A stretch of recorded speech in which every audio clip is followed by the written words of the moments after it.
Bienvenue au Dans 3, 2, 1 podcast. Donc, cette semaine, on reçoit nul autre que Céline Bonnier. Donc, Céline Bonnier, que j'ai eu le bonheur de recevoir pendant la durée de 2 heures au 3, 2, 1 podcast. Que dire? Une grande femme, une immense femme avec une carrière extrêmement singulière. Elle a quand même travaillé avec André Forcier, Guy Madden, Brigitte Hankins. C'est pas rien, ça, quand même. Je suis très envieux. Voilà, donc on a parlé de sa carrière, donc comme un peu le concept du podcast, c'est-à-dire qu'on est parti du tout début et on s'est rendu jusqu'à aujourd'hui. Donc, c'est-à-dire que c'est une petite fille de Québec qui tripe sur les arts en général, qui fait de la musique, qui tripe sur la flûte traversière, nul autre que la flûte traversière. Ensuite, il y a une prof qui l'a encouragée à aller faire du théâtre. Elle a fait le Conservatoire d'art dramatique de Québec, où elle a entre autres rencontré Robert Lepage, donc on en parle dans l'entrevue, donc je ne m'étirerai pas là-dessus. Mais vraiment des rencontres immenses. C'est une femme de rencontre, c'est une femme fidèle dans les rencontres artistiques qu'elle fait. C'est vraiment impressionnant. Voilà. Sinon, quoi d'autre? On a parlé aussi de sa carrière au théâtre, on a parlé de sa carrière au cinéma, on a parlé de sa carrière à la télévision. Vraiment, ça se fait quasiment, là, autant que le cinéma et le théâtre se chevauchent. Elle explique pourquoi ça lui a pris un peu de temps rentrer dans une carrière télévisuelle. C'est peut-être même là qu'on l'a davantage connu, j'ai l'impression. N'empêche qu'au cinéma et au théâtre, elle a fait vraiment vraiment des bijoux. Donc, on parle vraiment de tout ça. Ensuite, si vous souhaitez la voir, 5 avril 2023, l'Usine C. C'est la 8e collaboration qu'elle va faire avec Brigitte Hankins de la compagnie de théâtre Sibylline. Donc, elle aussi, là, un monument du théâtre au Québec, vraiment. C'est une pièce fleuve, OK? Parce que là, on parle de 5, pardonnez-moi, pièces romaines, donc des tragédies romaines. On parle du viol de Lucrèce, de Coriolan, de Jules César, Antoine et Cléopâtre et Titus Andronicus. Donc, c'est 5 pièces mises ensemble, pièces de 6 heures, pièces fleuve, où Céline Bonnier y interprète un personnage, voire plusieurs personnages, donc ça reste à définir, là. Je n'en sais pas davantage. C'est une adaptation de Jean-Marc Dalpé, donc c'est-à-dire Jean-Marc Dalpé, si vous le connaissez pas, c'est lui qui adapte, dans le fond, des pièces qui sont jouées dans un français peut-être d'une autre époque, on peut qualifier, et qu'elle adapte vraiment, là, lui, c'est vraiment un pro d'adapter pour quelque chose qui est un petit peu plus, en fait, dans une langue qui est un petit peu plus proche de la nôtre. Donc voilà. Dans la pièce, il y a entre autres Marc Belland, il y a entre autres Alex Bergeron, évidemment Céline Bonnier, Sylvie Drapeau, Sébastien Ricard, Joachim Robillard. Donc vraiment, c'est un must, je vous le conseille, du moins de la manière qu'elle m'en parlait. C'était vraiment une grande œuvre à laquelle on va pouvoir assister. Nul autre que la première que je vous ai dit, le 5 avril. Voilà, donc Brigitte Hankins, on parle d'André Forcier, on parle de Guy Madden. Donc, bon épisode et ça commence dans 3, 2, 1.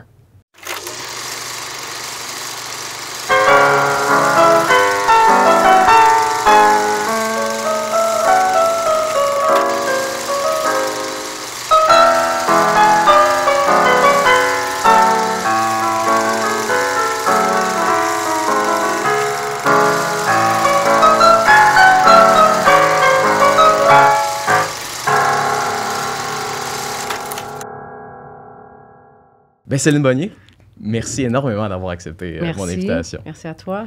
Fait que je vais commencer avec ma première question qui est la même pour tout le monde. T'es né où et en quelle année? Je suis née à Saint-David-de-l'Aube-Rivière, ce qui est maintenant dans Lévis, en 1965. Parfait. Et je suis curieux de savoir quel genre d'enfance que t'as en grandissant jusqu'à ce que tu décides de devenir actrice. J'ai eu une enfant. Moi, je suis la 8e d'une famille de 8, donc, et la dernière, je veux dire, en fait. Puis, c'est une enfance... en tout cas, moi, je l'ai vécue comme ça. Très heureuse. Non, je pense qu'on était très heureuse. On était une famille très, très liée, où ça jase beaucoup, ça échange beaucoup, ça joue beaucoup, c'est très ludique aussi. Beaucoup de musique. Il y avait un piano dans la maison qui était toujours occupé par l'un ou par l'autre. Et j'ai des beaux souvenirs où on regardait la télévision ensemble, parce que la télévision, à l'époque, c'était un événement, tu sais. C'est-à-dire que si t'avais quelque chose qui passait, je sais pas, un Astérix, puis c'était cette heure-là, puis tu savais que tout le village écoutait, puis nous autres, la famille, on se collait, on écoutait ça. Puis, c'est ça, vraiment une belle enfance, face à Québec, coucher de soleil, extraordinaire. Sur Québec, et feux d'artifice, puis un grand, grand terrain. Wow! Ouais. Mais vous consommiez beaucoup d'art, mais est-ce qu'il y avait des gens dans ta famille qui faisaient des arts, gagnaient leur vie avec l'art? C'est pas qu'on consommait nécessairement beaucoup d'art. J'ai un frère qui faisait du théâtre, un frère qui faisait de la musique pour le théâtre, Bernard. Donc, mais mes parents aimaient chanter, mais il n'y avait pas tant de littérature, par exemple, chez nous. OK. Pas tant de livres. C'est pas là que j'ai appris à lire. Mais c'est sûr que mon frère Bernard a été très influent pour moi. J'allais voir très tôt, à 6-7 ans, mon frère jouer au théâtre, mon autre frère faire de la musique pour le théâtre un peu plus tard avec Robert Lepage. C'est lui qui a commencé avec Robert Lepage. Ah ouais, OK. Bien, quand ils ont fondé le Théâtre Repère. Donc, puis il a fait des choses très particulières, très poétiques, qui fait vraiment décoller le théâtre dans la poésie et dans une espèce de fantaisie. Puis j'ai travaillé avec lui, d'ailleurs, Bernard, jusqu'à ce qu'il meure, dans certains shows de théâtre avec lui. Puis tu dirais que c'est grâce à lui, peut-être, que tu fais du théâtre aujourd'hui? Grâce à lui, grâce à mon frère Denis aussi, avec ma belle-sœur Linda, faisait du théâtre, puis était ami donc avec Jacques Lessard qui avait le Théâtre Repère, avec Robert Lepage, tout ça, là, tu sais. Fait que j'ai connu tôt cette intuition de création, disons, OK. de modernité dans la création, à cette époque-là, là, tu sais, les années 70, frontale, des chœurs, tu sais. Ah Fait que, ouais. Puis c'est à quel âge que tu t'es dit ça se pourrait pour moi? Ah, 6-7 ans. Ah ouais, je voyais ok. ça. Le cube, quand j'entrais dans une pièce, le cube noir là, Ouais. du théâtre, puis que tout d'un coup, il se passait ce que les gens voulaient qu'il se passe, et plus dans nos têtes, j'étais complètement fascinée. Là. Je me suis dit, hey, ça, je vais faire ça dans ma vie. Là. Plus encore le théâtre que le cinéma, peut-être? Oui, Ok. oui. Ça a commencé comme ça. Ok. Oui, ça a commencé comme ça. J'ai pas rêvé au cinéma. Mais à un moment donné, quand j'ai fait mon conservatoire à 21 ans, quand je suis sortie à 21 ans, là, j'ai fait, je vais faire du cinéma. Ouais.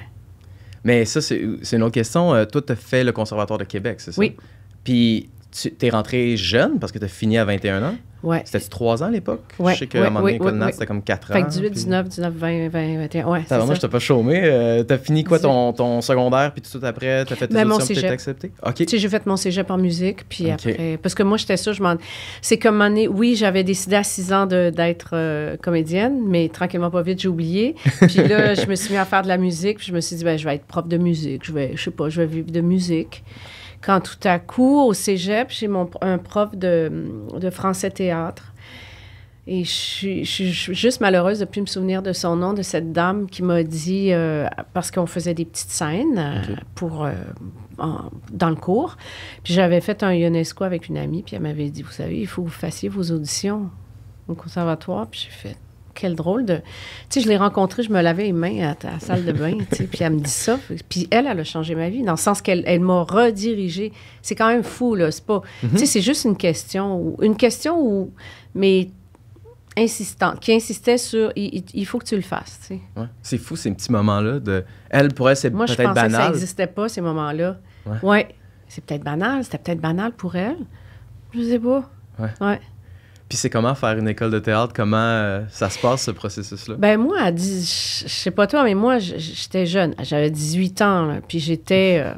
je sortais de la musique, puis la musique, je faisais 4 heures d'instrument, de mon instrument principal par jour, plus mes autres matières. C'était flûte traversière, c'est pour ça que je fais ça. Ouais, exact. Ça. Et je faisais aussi de la contrebasse, qui était mon instrument secondaire, puis je faisais 1 heure presque tous les jours de mon instrument secondaire. Ça, c'est 5 heures de musique. Mm-hmm. Et puis ensuite, tu avais les autres matières quand même, le français, puis etc., maths, tout. Philo. Donc, j'ai acquis une rigueur, je dirais malgré moi, parce que je ne sais pas si ça me concerne vraiment, mais en tout cas, cet instinct-là. Mais j'ai acquis une rigueur qui fait que quand je suis entrée à l'école de théâtre, ils m'ont dit... slack, là, tu sais, parce que j'étais trop rigoureuse, je cherchais les méthodes dans tout, je sais pas quoi, puis tout d'un coup, quand j'ai compris prends ton espace, puis détends-toi. C'est-à-dire, laisse de l'espace à l'accident, à ce qui peut arriver, à l'improviste, tu sais. OK. Ah ben là, tout d'un coup, là, j'ai connu un autre monde extraordinaire. Beaucoup... qui m'a ramené dans le ludisme, en fait. OK. Que j'ai toujours eu, mais qui était un petit peu dans le tiroir de la discipline quand j'étais en musique, là, quand même. Mais ça, c'est une des choses que... tu l'as pas perdu parce que il y a une des choses que quand on parle de Céline Bonnier, ce que j'entends souvent, c'est ton grand professionnalisme et ta grande rigueur. Donc, finalement... Oui, ça se peut. Mais moi, je suis... oui. Moi, je sais pas. Je suis née au mois d'août, fin août, je suis vierge. Okay. Peut-être que c'est ça, c'est bien fatigant. Je m'attendais pas à ça, mais OK. Ouais. Puis, oui, exact. Puis, est-ce que vous avez des... Je sais que l'école Nat s'est faite une espèce de spécialité d'avoir des profs qui sont vedettes, peut-être, là, tu sais, il y a André Brassard, entre autres, qui a passé par l'école Nat. Est-ce qu'il y avait ce type de prof-là au Conservatoire de Québec ou... Bien, c'était des acteurs qu'on connaissait à Québec. OK. Mais c'est pas la même popularité. Okay. Moi, je les connaissais pas. Il y avait Jacques Lessard, effectivement, qui était professeur, qui était un ami de ma famille, moi. Fait que donc... mais sinon, c'était très axé sur la création aussi, beaucoup. Ouais, je sais pas si ça l'est encore, au Conservatoire à Québec. Ouais. C'est ce qu'on dit encore. Fait que c'était axé là-dessus beaucoup. Puis ça faisait... J'aimais ça, ça faisait mon affaire. Puis... J'ai adoré cette école-là. OK. Ben, les lieux étaient beaux, premièrement. On était la première année, puis une partie de la deuxième année, jusqu'à ce que le building brûle. Oh. C'était une ancienne... en fait, je ne sais pas si c'était une église, mais en tout cas, c'était sur... c'était bâti comme, là, tu sais. Okay. C'est une vieille bâtisse sur les plaines d'Abraham, en arrière, sur Saint-Denis. Oh, ouais. Donc, c'était formidable comme environnement, là. Ouais. Mais Québec aussi, c'est bien pour... Moi, j'aimais ça, là, pour me... Tu sais, être envahi puis être obsédé par l'apprentissage, tu sais. J'aimais ça parce que c'est un lieu qui a de l'espace, qui respire bien, Québec, la ville, puis qui permet quand même beaucoup de... Je sais pas, beaucoup de rêverie. Moi, c'est ça. Tu t'ennuies-tu de Québec, quand même? Bien, c'est pas que... Non, je m'ennuie. Bien, dans le sens que pour faire notre métier, pour faire le métier que moi, j'ai choisi, c'est-à-dire tourner, puis cinéma ou télé, j'ai un peu besoin d'être à Montréal. Puis mes attaches intimes, là, amoureuses, ont fini par être à Montréal, tu sais. Fait que c'est pas que je m'ennuie de Québec, mais quand j'y vais, j'aime ça. Puis tout d'un coup, ça m'apparaît, l'espèce de respiration qu'on peut avoir, là. Une espèce de... Il y a de l'espace, en tout cas. C'est sûr qu'il y a plus d'espace qu'à Montréal. Puis l'air est meilleur. C'est beau, le Vieux-Québec. Ben oui, c'est magnifique. Moi, je restais dans le Vieux-Québec. On avait des appartes pas chers. Pas de bon sens. En tout cas. Oui, mais oui. Ouais. Fait que...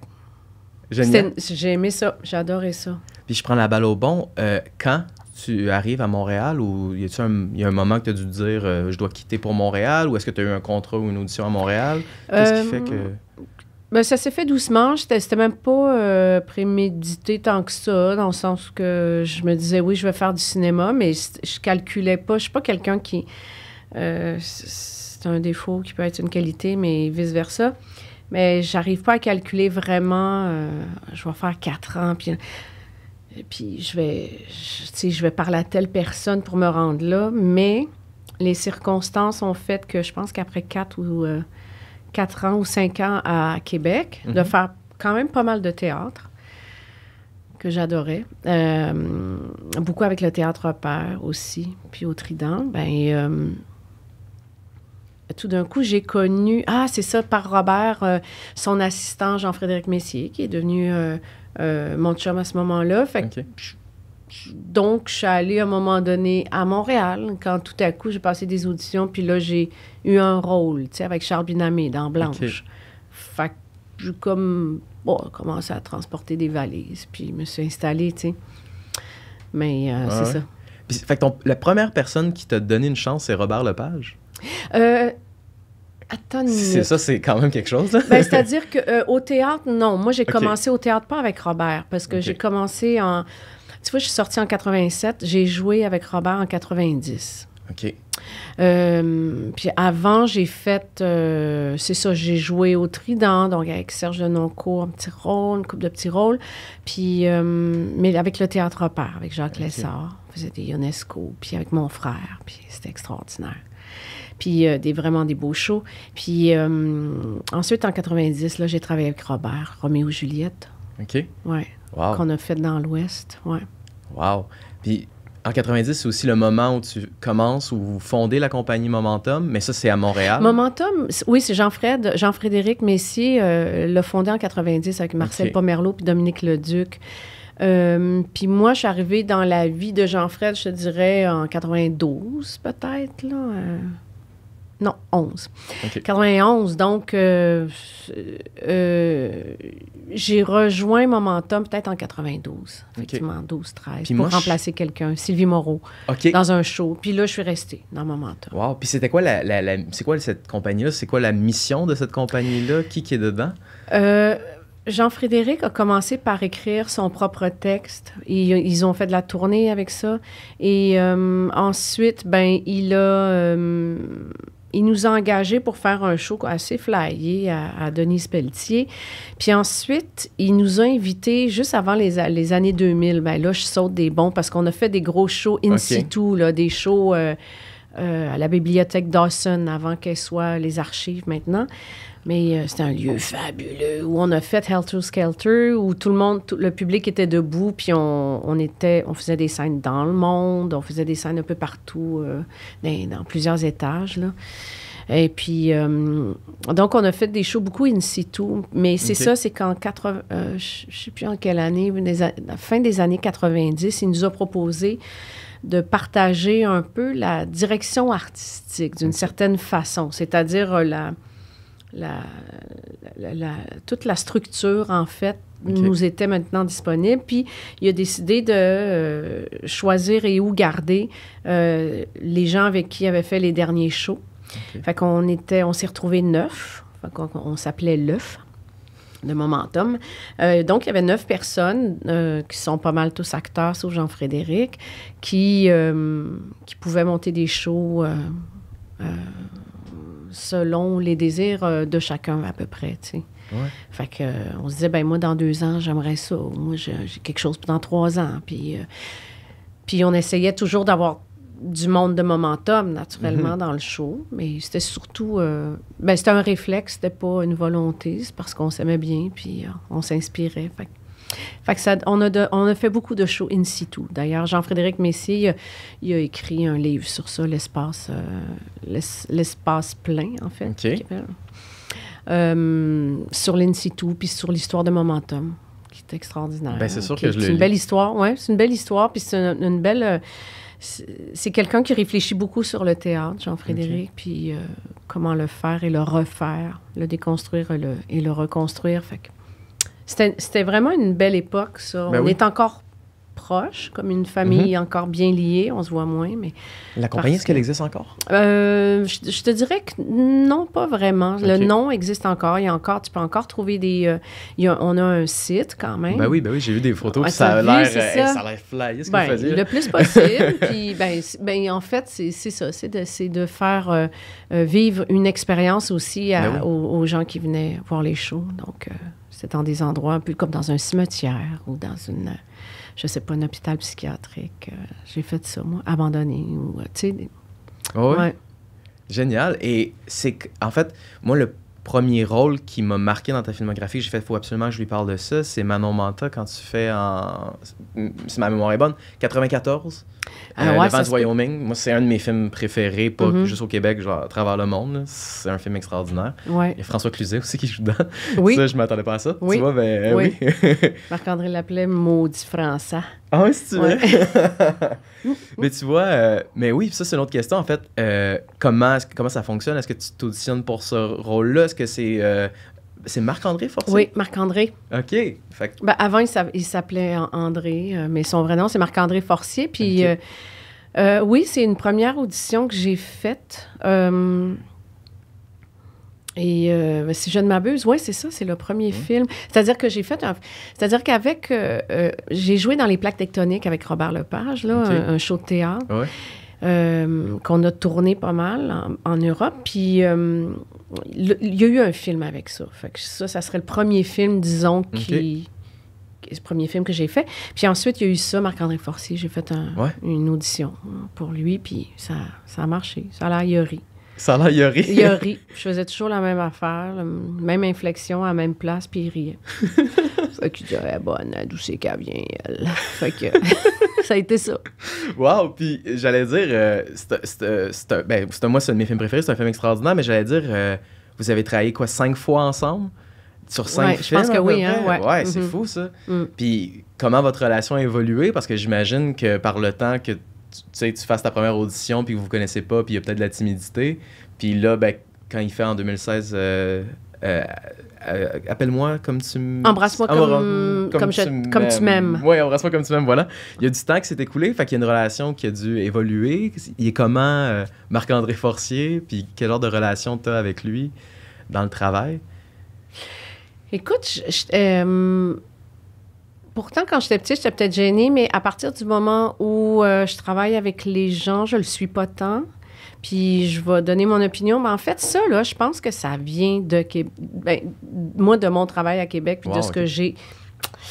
de ce que j'ai aspiré du travail que j'ai fait avec Robert, entre autres. Là, Robert, il parle de la matière, tu sais. Puis quand on faisait les plaques tectoniques, c'est improvisé, beaucoup de scènes improvisées, en fait. Après, on les écrivotait et puis on les faisait. Mais je me souviens que j'avais une scène avec Marie Gignac et que Robert était sur scène à faire un gondolier avec un bas de nylon noir sur la tête. Puis donc, il écoutait la scène parce que le reste du temps, tout le monde est affairé dans les coulisses puis tout ça. Mais cette scène-là, il l'écoutait parce qu'il était avec nous autres, tu sais. Il était comme à Venise. On était à Venise. Fait que souvent, je te dis pas à chaque fois, mais je me souviens que souvent, il disait « Ah, ça marche pas, là. » Fait que le lendemain après-midi, on allait répéter.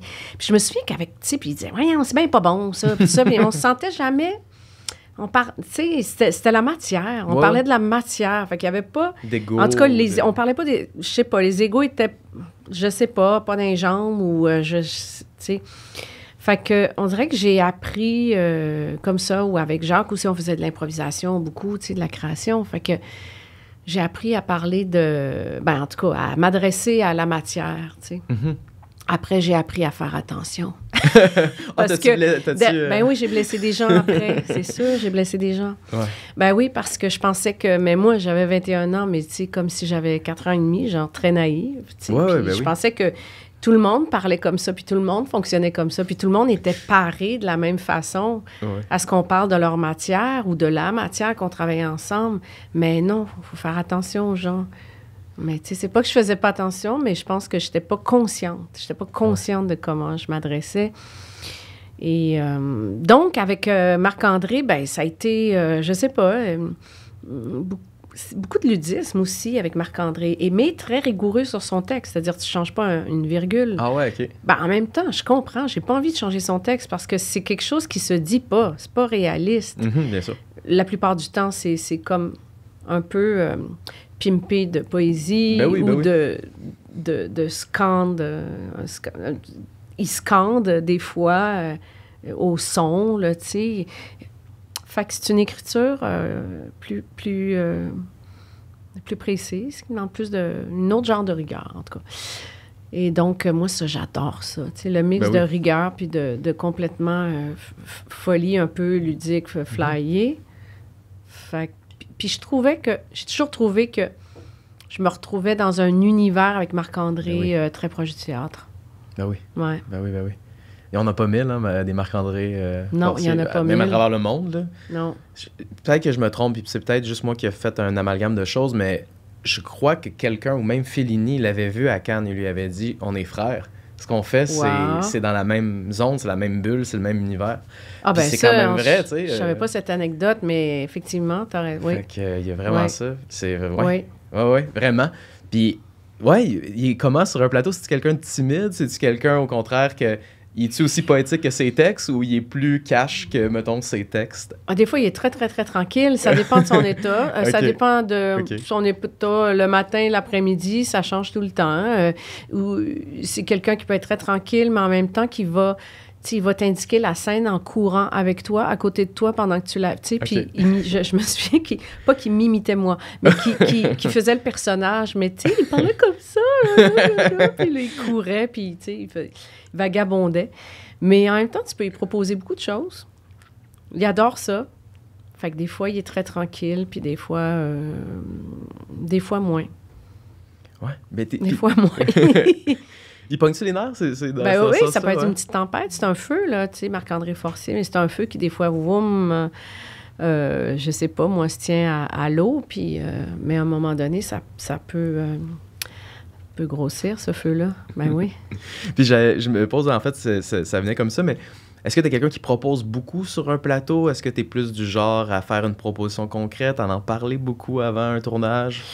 Encore là, ça vient de mon passé, je pense, avec Québec, de création, tu sais, toi, qu'est-ce que tu ferais, qu'est-ce que tu en penses, puis tout ça, puis qui m'a beaucoup plu, puis qui m'est resté longtemps. Et, mais j'ai l'impression que le milieu bougeant et ayant moins de temps, que ça aussi, ça a changé chez moi, peut-être chez d'autres aussi, mais quand j'ai commencé, je te dirais, tu sais, j'ai commencé en 87, je te dirais que pendant peut-être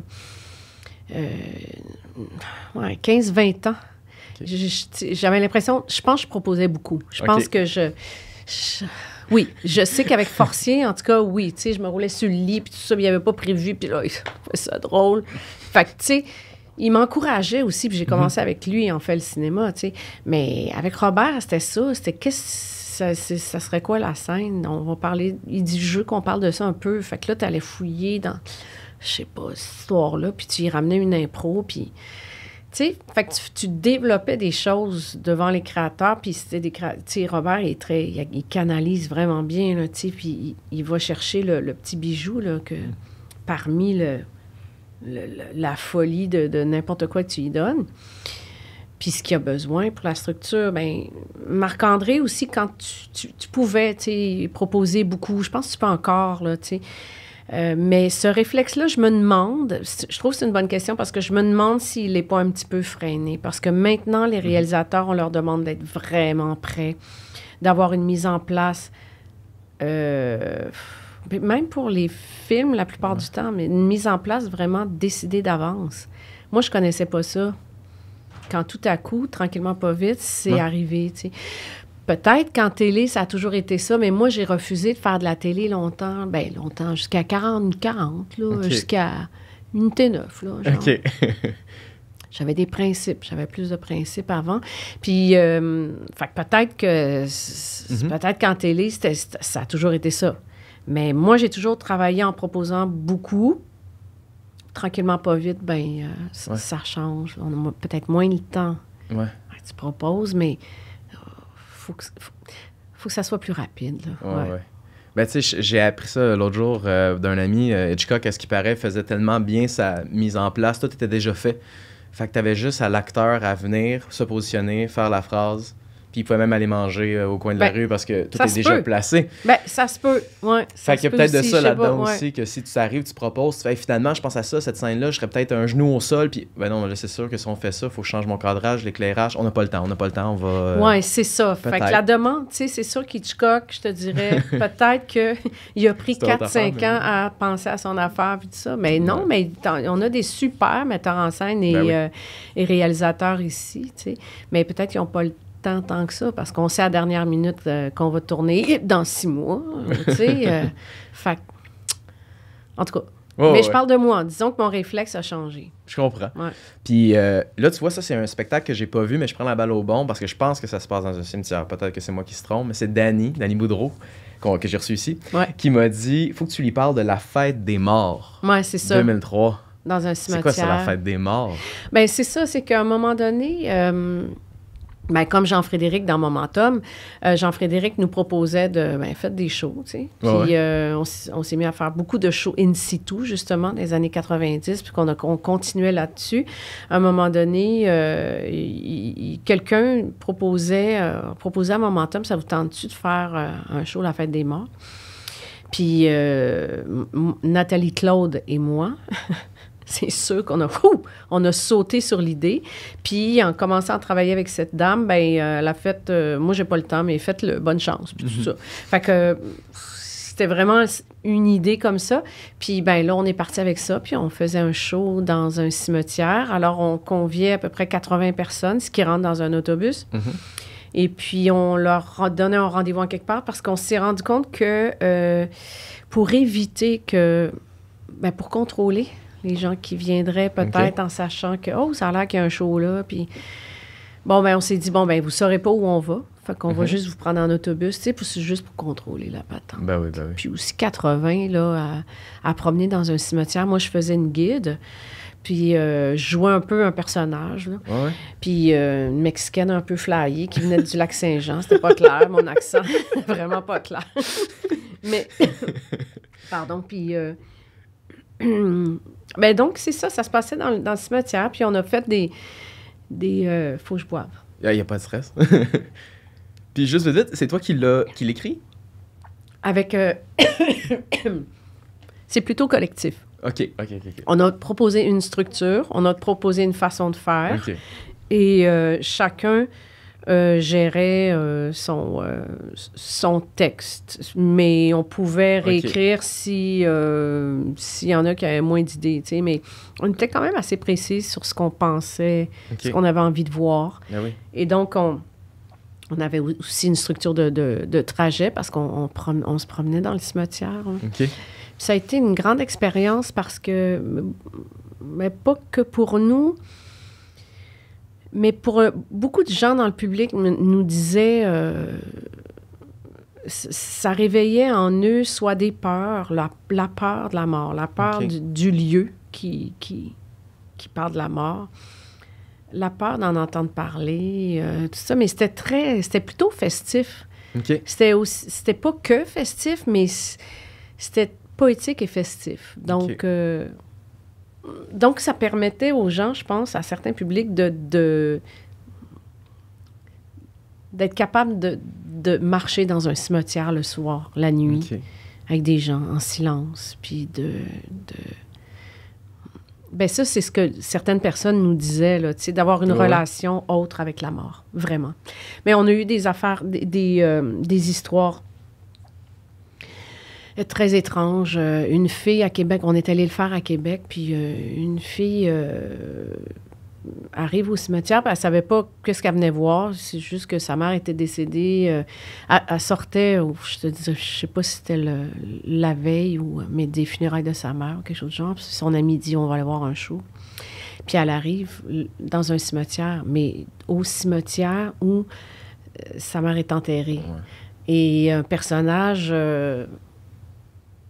Donc, on a fait une scène pas très loin du lieu où sa mère est enterrée. Puis, il y a un personnage qui écrit Roger, à un moment donné, qui est le nom de son père. Fait que c'était tout, tu sais. Puis, elle a vraiment vécu une catharsis. Il y en a une couple qui ont vécu des catharsis comme ça. Des fois, l'art, en général, là, ça permet ça, là, tu sais. Ça permet ou ça provoque ça. En tout cas, mais beaucoup de gens, vraiment, ont été très, très... marqué par l'expérience de ce show-là. Wow. Et ça m'intéresse aussi. 2004, c'est ta première rencontre avec Brigitte Hankins, La Cloche de Verre. C'est quoi ce projet-là et c'est quoi ta relation avec Brigitte Hankins? Que si je sais compter, tu as 7 projets avec elle. C'est quand même... quelque chose. Je pense que c'est la personne avec qui tu as le plus travaillé. D'ailleurs, ça, c'est quelque chose aussi que j'ai remarqué dans ton travail. Les gens te sont très fidèles aussi. Là. Je trouve que tu travailles quand même beaucoup avec les mêmes gens. Puis je trouve que c'est en soi une qualité, tu sais. En tout cas, mais voilà. Comment travailler? C'est en 2004, la Cloche de Verre. Puis c'est le premier show que j'ai fait avec Brigitte.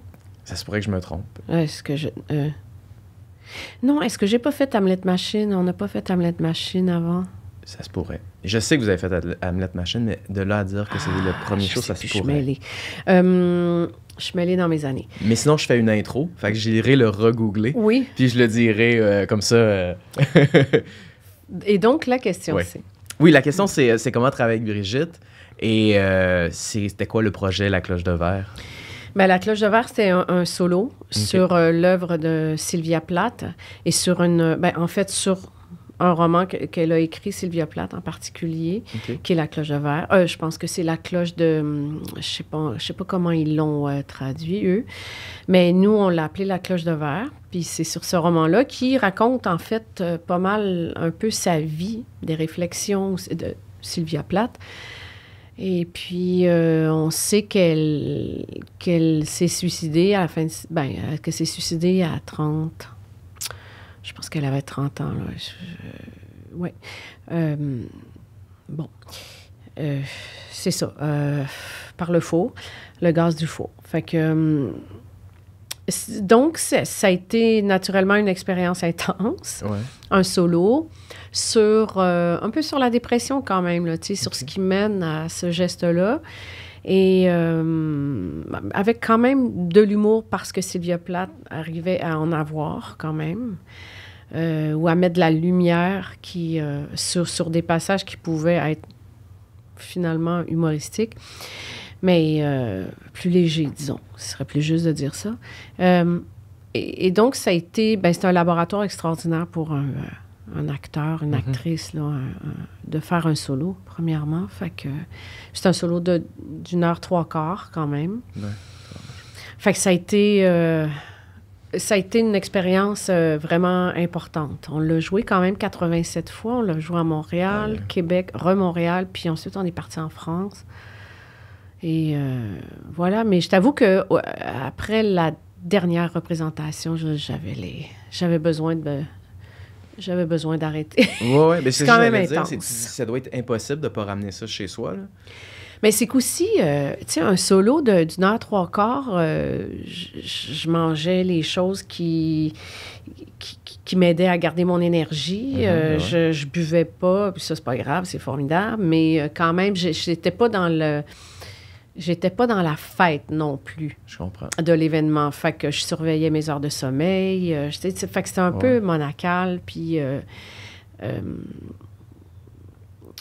tu sais, ça t'offre, à un moment donné. Mais, tu sais, ça t'offre, mais c'est ça. Il faut en sortir. Il faut en sortir. C'est ça. Sujet lourd, quand même. Ouais, c'est ça. Ça t'est déjà arrivé que t'es rentré de reculons au théâtre ou... Je me souviens pas de ça, mais avec de la peur. De la peur, oui. Parce que je me souviens quand on l'a joué au Nouveau-Brunswick aussi à un moment donné, puis j'étais tellement sûre, dans le sens que mon corps savait tellement où il allait, puis je connaissais tellement le show qu'à un moment donné, je me suis mis à me parler à moi pendant que je jouais, puis à dire, regarde, c'est donc extraordinaire, puis c'est donc fascinant. L'être humain, tu as 250 personnes qui regardent une autre personne jouer des choses qu'ils ont peut-être vécues, Je suis partie dans le concept de la représentation de l'artiste, de la communication, de l'humain qui se regarde, puis qui a peut-être besoin de ça pour apprendre, se regarder, se mettre face à son propre miroir, puis là, ma tête est partie, vraiment, mais mon corps continuait à jouer, mais là, j'ai eu une panique qui a duré 1h30. Mais une vraie panique sur scène qui a duré 1h30. Puis... j'ai vraiment eu peur. Je suis sortie... j'ai fini le show, puis je suis sortie en pleurant parce que j'ai eu peur. J'ai eu vraiment peur. Okay. De m'évanouir, de ne plus être capable de jouer, que ma carrière était finie. Non, mais la tête part. J'ai eu vraiment une crise de panique. OK. Mais tout en continuant à jouer, mais il paraît que c'était un des plus beaux shows. Tu sais, parce que... Ça nourrit l'état du personnage, fébrile, très fragile. Mais le lendemain, oui, je suis rentrée de reculons au théâtre. J'avais peur. Je savais pas qu'on pouvait faire une crise de panique pendant 1h30. Je savais pas, c'était long. Je te dis 1h30, écoute, c'est pas 1h30, c'est 1h15, là. Mais, tu sais, je sais pas si... Moi, j'appelle ça une crise de panique, mais j'ai paniqué. J'ai vraiment paniqué. J'ai eu vraiment peur. OK. Je sais pas. Ça t'est jamais réarrivé? Non. OK. J'ai eu des blancs. Tout à coup, sur scène, où pendant une minute, tu fais « Mais si longtemps que ça, non. Jouer en me disant, tout le monde va savoir que là, Céline Bonnier s'est évanouie en scène. Elle a arrêté. Elle n'a plus de carrière. Elle n'est plus capable de jouer au théâtre. Ouais. Ça te stresse-tu plus de jouer au théâtre que n'importe quoi d'autre? Ben, pas moins, en tout cas. Ça me stresse pas moins. OK. Pas moins.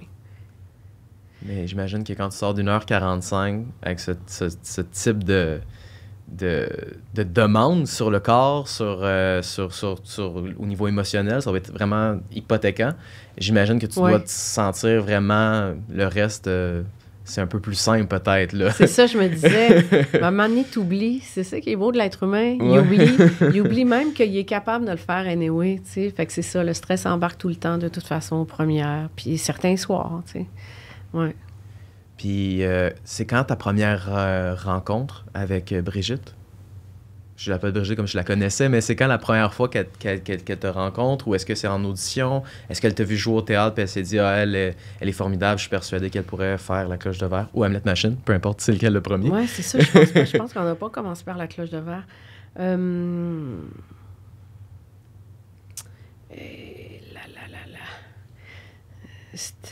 C'était une amie de mon chum à cette époque-là.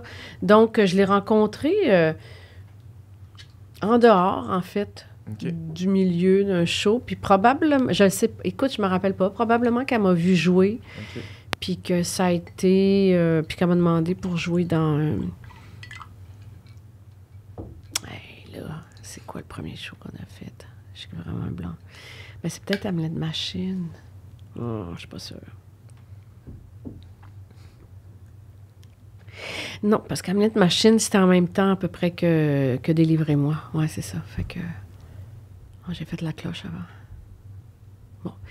Écoute, je regarderai ça tantôt. Ben, il n'y a aucun souci. Ça va me faire plaisir de le faire aussi. Mais ouais. Puis elle est comment... C'est fou, là. Tu sais, je fais un podcast qui est peut-être plus cinéma. Puis il y a 4 personnes sur 7 à date qui m'ont parlé de Brigitte.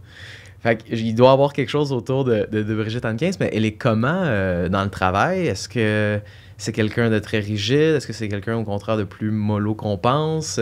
C'est comment travailler avec Brigitte?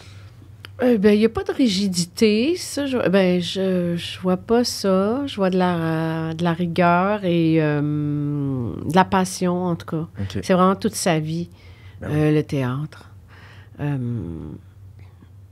Donc, puis ça dépend des pièces aussi, parce que le solo permet de passer beaucoup de temps avec le metteur en scène.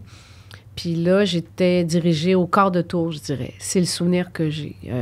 Tel final, telle phrase, puis tout ça. Puis tu sais, quand 1h03, il y en a des phrases. Fait que... mais c'est pour ça que ça permet, en tout cas, si le metteur en scène te dirige beaucoup, ça te permet d'apprendre énormément.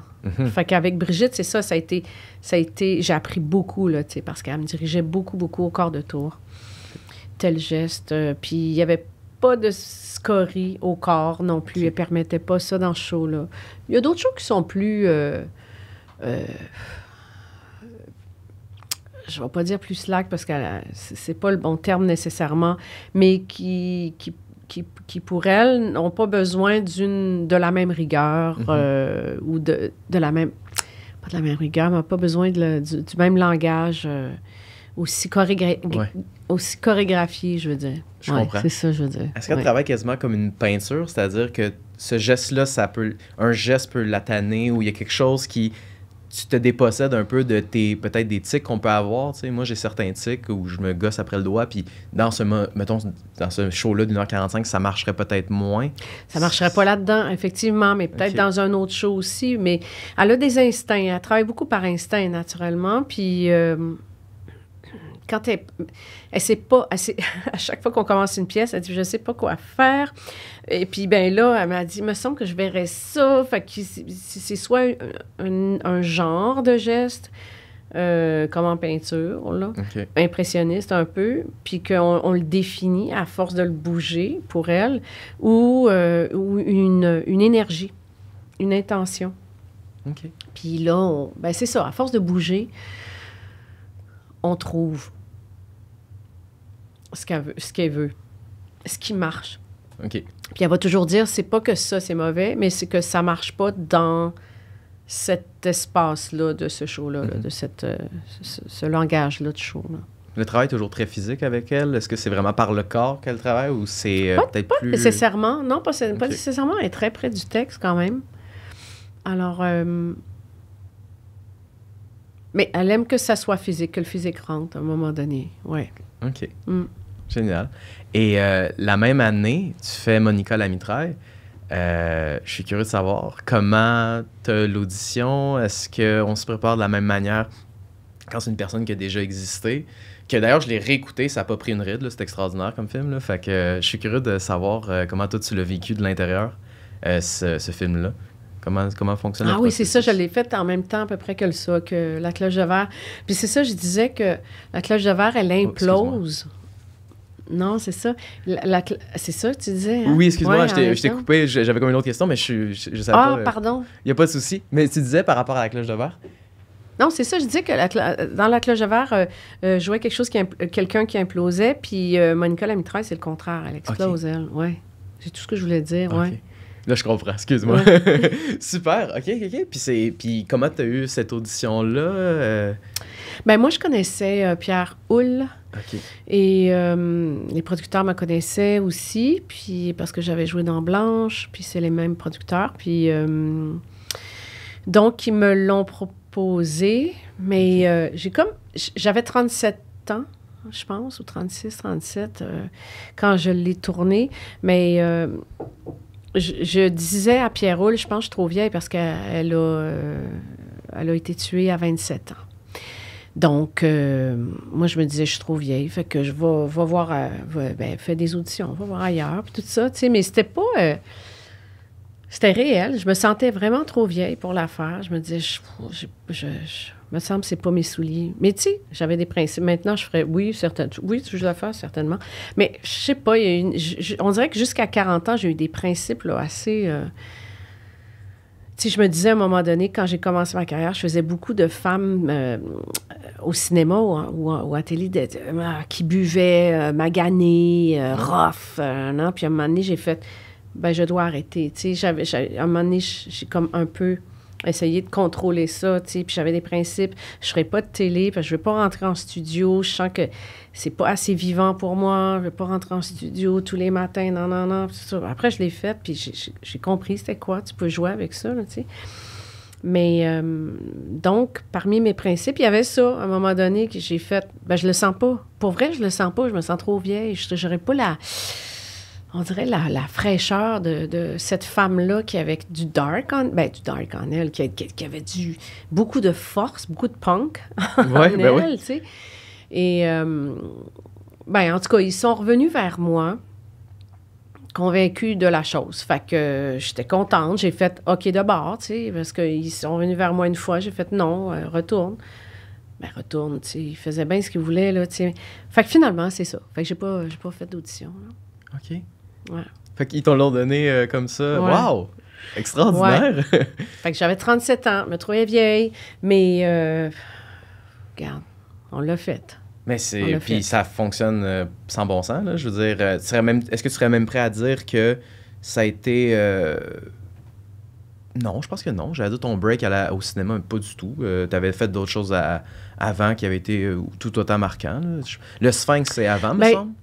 Oui, le Sphinx, j'avais 30 ans, je pense. Exact. Non, même pas 30 ans. Fait que je sais pas, avant, j'ai fait quelques petites affaires au cinéma.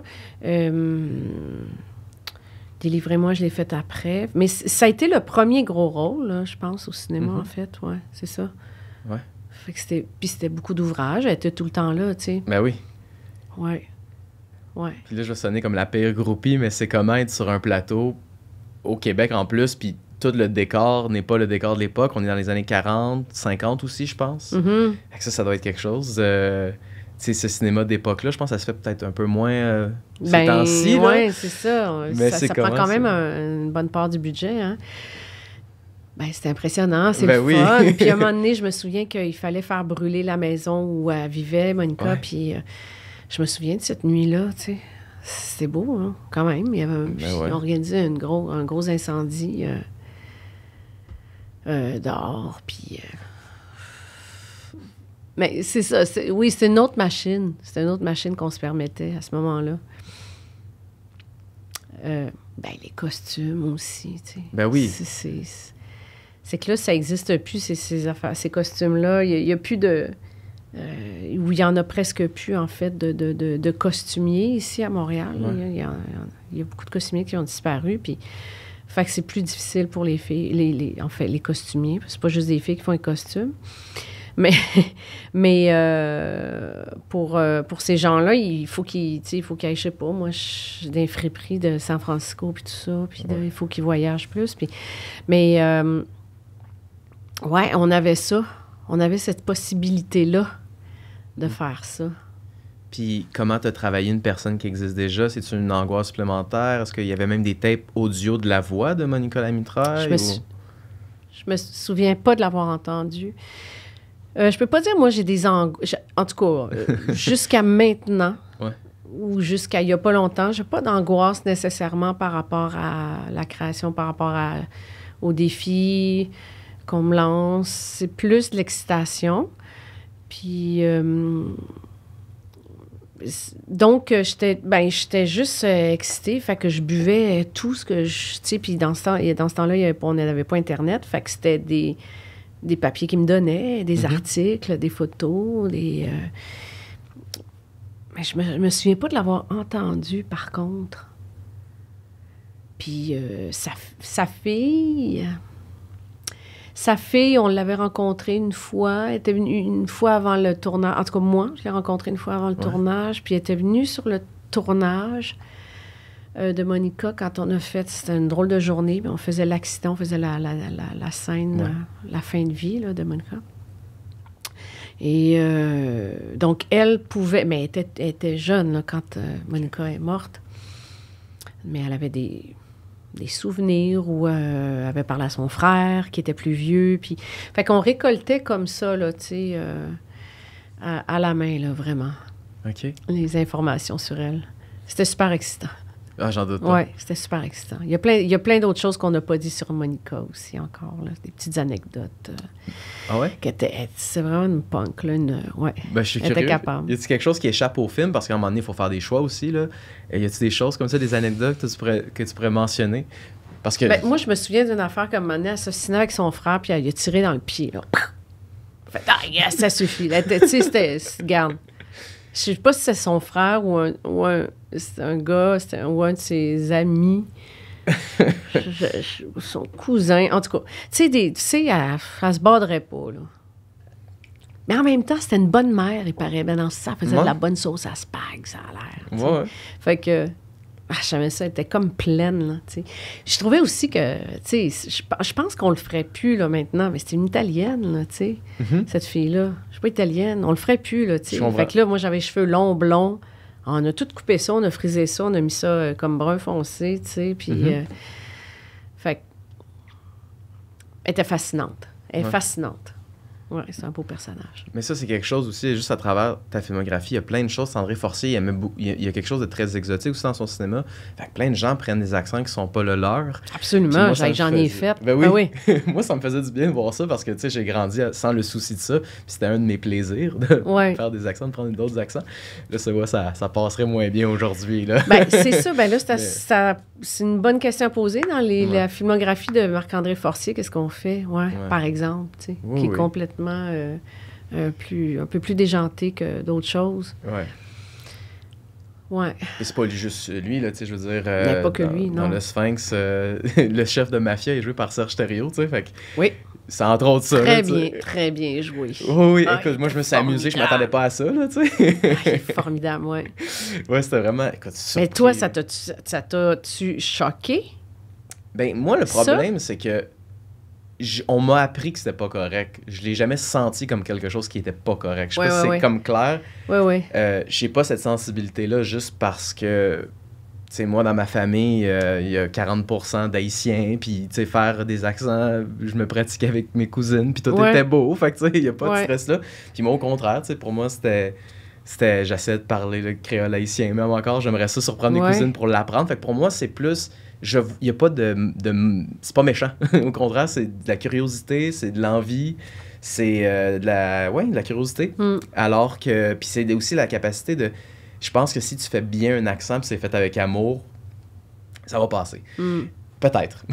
Mais c'est toutes les personnes moins habiles que là, c'est peut-être plus difficile. Tu sais, si tu massacres un accent, t'as l'air un peu de temps... Tu sais, si t'es moins habile... Mais j'en ai fait une couple, moi-même, tu sais, au cinéma. À un moment donné, j'ai fait une Sud-américaine, je sais pas d'où elle venait, tu sais, mais dans un film de Christian Duguay. Je le ferais plus. Je comprends. Mais c'est parce que c'est le prix à payer qui est... C'est plus le prix à payer, j'ai l'impression. Mais premièrement, je pense pas qu'on te le proposerait. Ou si on te le propose, ben t'as-tu le goût d'avoir... Je pense pas que je le ferais. Non, c'est ça. Non. Puis avec... Probablement raison, parce que, tu sais, s'il y a une Sud-américaine qui peut le jouer, tant mieux, là, tu sais. Complètement, vraiment. Ben oui. Pourquoi la priver de cette dame-là, là, tu sais? Mais voilà. En tout cas, bon, c'est un terrain glissant. Mais Oui, voilà. Un autre projet qui me fascine, parce que moi, ça a été ma porte d'entrée pour le théâtre, 2009, La charge de l'Orignal est perméable. Pour moi, c'est la première pièce que j'ai compris que finalement, j'aimais ça, le théâtre. Parce qu'à l'école, tu sais, Le bourgeois gentilhomme, c'est cool. Mais c'est par après que j'ai pu apprécier. Parce que sur le coup, tu fais... Ça me parle pas, je comprends pas. Il y a des mots, qu'il y a des notes de bas de page pour que je comprenne les mots. Ça me parle pas du tout. Puis quand j'ai vu ce truc-là péter, que j'ai lu ça, La charge de l'Orignal est perméable, j'ai fait « OK, ça a l'air malade, faut que je trouve une manière de le voir. » J'ai fait mes recherches. La pièce était pas jouée dans aucun théâtre. Puis c'est là que j'ai vu des photos de toi, François Papineau, etc. Puis là, c'est fait « Ah, OK, ça a déjà existé. » Puis là, ben, tu vois, il y a eu une présentation, c'est une pièce montée par... j'ai un blanc de mémoire. Ça a été monté avec l'École Nat. Alice Ronfort. Alice Ronfort, voilà. Oui, qui a fait... Ben non, mais je t'en prie, mais ils ont fait un collage. Oui, l'Asile de la Pureté, un collage. Puis, Alex Bergeron qui a fait ça. J'ai pas eu de quoi.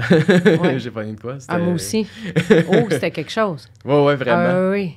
Mais ça, c'est plein de rigueur aussi. Tu sais, pour les étudiants, c'est un exercice formidable. Oui, puis on sont dans un théâtre pas facile pour la projection aussi. Là. Je pense que c'est pas celui extraordinaire comme show.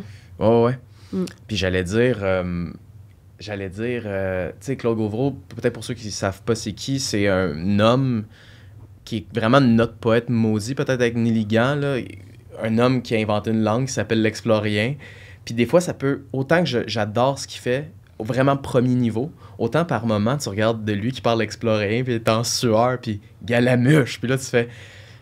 Tu sais, le cerveau d'enfant fait autant que les pièges trippent, mais il y a un autre côté de moi qui a une autre partie de mon cerveau avec peut-être mes parents, tu sais, plus fonctionnaires, puis cerveau très rationnel, de voir galamuche, puis un gars en sueur, puis là, je vis de quoi, mais en même temps, j'ai le goût de rire, mais je suis très troublé par ça, tu sais. Ouais. Fait que, mais c'est comment jouer ça aussi, parce qu'il y a de l'explorien dans ce show-là. C'est peut-être plus François qui a l'explorien. C'était naturellement plus celui qui est l'outsider, en fait, l'artiste, celui qui est muselé à un moment donné, ou qu'on attaque, tu sais, le différent, en fait. Ce que Claude Gauvreau devait penser de lui-même, là, mais qui avait de l'explorien, en fait. J'ai l'impression qu'il... d'autres, c'est parce que c'est Alex Bergeron qui avait travaillé le collage avec Alice, qui est vraiment comme un spécialiste de Gauvreau, là, tu sais, comme un fou de Gauvreau, puis qui pourrait t'en parler. Mais moi, j'ai l'impression qu'il remet en question la valeur des mots aussi, tu sais, puis la valeur des sens, de la signification, de la communication. Qu'est-ce qu'on se dit? Qu'est-ce que tu me dis? Je ne comprends pas. Ou comprends-tu ma langue? Comprends-tu quand je te parle d'art, de liberté, de paix et de beauté? Tu sais, c'est tout ça pour moi, l'explorien, là. En fait, c'est... c'est pour ça que je trouve ça beau, mais effectivement, dans le contexte d'un show, quand tout d'un coup, ça sort, Mais je trouvais qu'Alice Ronfort, puis toute la gang de l'école avait fait un travail de feu, justement, avec l'Exploréen. Ça devenait, justement, je sais pas, du rap mais la première très, scène, très moderne. frontale avec un micro, j'ai pleuré. C'est ça. J'ai pleuré, mais tu sais, j'entends très bien. Il y a des consonnes, fait qu'il y a quelque chose où ça a l'air d'une douleur de quelqu'un qui a de la difficulté à s'exprimer, puis des fois, ça sonne même comme nos sacres. Oui, tout ça. Fait que je voyais juste quelqu'un en détresse, puis ça m'a touché à un point où tu comprends pas, puis c'est quasiment ça qui est plus touchant, parce que si tu comprends, tu peux te positionner, tu peux rationaliser. Là, alors que là, c'est libre cours à vraiment le feu intérieur ou peu importe ce qu'on peut appeler à l'intérieur, là, mais oui, excuse-moi. Non, pas du tout. Excuse-toi pas. Je trouve ça beau parce que il écrit ça. Mais tu as raison, c'est un être probablement en détresse. On sait qu'il a fini ses jours brutalement, volontairement.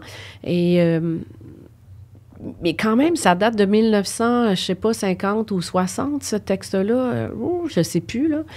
Puis je trouve ça fascinant que, par exemple, ça te vire à l'envers, toi, ou ça vire à l'envers des gens de 30 ans, de 20 ans, encore, tu sais. Fait que son écriture est une réelle recherche de la particularité de l'humain.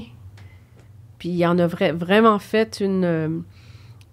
lui, il était rigoureux sur les mots et sur la pensée. Là, c'était fou, là. C'était extraordinaire. Fait que je trouve ça beau que ça revive aussi en vous, en nous, mais je veux dire... T'es plus jeune que moi, vous savez, c'est vraiment comme une autre génération. Je trouve ça formidable. Donc ça, ouais. Mais même pour aujourd'hui, il serait contemporain. C'est même pour aujourd'hui... Oui, ça peut, absolument. Puis le gars, il écrit ça dans les années 50, puis ça dans la pièce dans les années 70. Là, fait que c'est quand même fou, là, tu sais. Ouais. Puis c'était comment le processus de travailler? Je pense que c'est Lorraine Pintal qui l'avait monté. Ouais. C'est comment travailler avec Madame Pintal? Lorraine aussi est prête est ouverte, là. Elle a beaucoup d'écoute et très ouverte à ce qu'on va proposer. Et moi, juste travailler le texte, déjà, être dans cet univers-là, je trouvais ça très riche. Je trouvais ça très, très inspirant. Puis c'est François qui faisait... j'oublie son nom. Là, oui, c'est ça. Ah, t'es bon. Qui est le personnage... Un gars de 6 pieds 6 qui rentre sa tête d'importe. Oui, c'est ça la description du personnage. Très inspiré. Je le trouvais très inspiré et inspirant. Fait que c'était... c'était une belle aventure, ça. Ouais. C'est toujours des beaux mots à porter, là. Moi, je savais pas que ça existait à cette époque-là parce que je me serais... il aurait pas fallu que je vois ça. Là. Ouais. Ouais. Puis un casting, c'est tous des gens dans le casting que j'adore. Fait que c'est juste plate pour moi, finalement. Là, mais... Non, mais peut-être tu peux le voir sur vidéo. Des fois, ça peut faire une job, je sais pas. Ouais. Moi, j'ai fait l'UQAM, puis il y avait un site, j'ai oublié le nom, mais c'est ça fait le répertoire d'un peu de tout. Mais je pense qu'il y en a une blastée de Sarah Kane. Donc, tu joues dedans. Si ma mémoire... c'est sûr. Fait que là, il y avait ça, entre autres. Mais il n'y a pas tout. Puis des fois, les captations, c'est de l'archive, là, c'est-à-dire qu'ils filment vraiment la pièce. Fait qu'il y a un décalage que n'est pas filmé de manière à ce que ça soit si intéressant. Puis le son est tout le temps cacane. Fait que c'est... Ça marche pas. Tu fais, c'est sûr que j'aime mieux ça que rien. Mais tu vois, je pense qu'elle n'existe pas parce que c'est mon genre de l'avoir... j'allais dire googlé, c'est pas googlé, c'est pas ça le nom de l'application. Là, mais en tout cas, de faire ma recherche, puis il était pas là. Fait que... Ouais, en tout cas. C'est drôle, ça. Oui, yes. Là, tu vois, 2012, Unité 9. Là, je suis curieux de t'entendre aussi sur ce personnage-là. Puis, qu'est-ce qui fait que tu acceptes aussi de finalement faire de la télé? Ouais, c'est ça. Je pense que j'avais 42 ans, je ne sais plus. Ouais.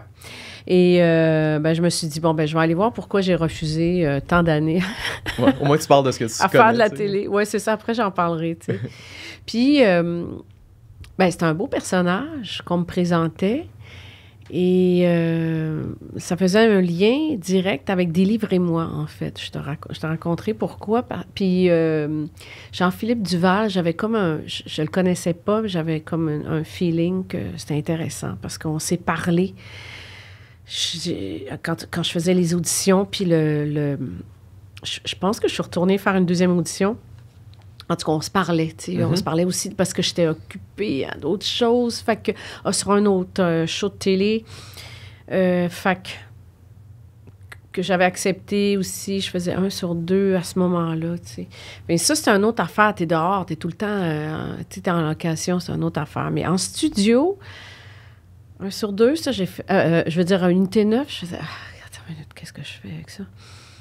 Finalement, c'est ça. J'ai fait l'audition, puis toutes les discussions que j'ai eues avec Jean-Philippe Duval m'ont beaucoup inspiré, m'ont beaucoup aidé à croire en ce format-là aussi de télé, tu sais. Puis ça a été un réalisateur formidable, d'ailleurs, puis je l'aime énormément. Il est très touchant, puis il est très... écoute, on a tourné pendant 7 ans. Moi, j'étais moins là les dernières années.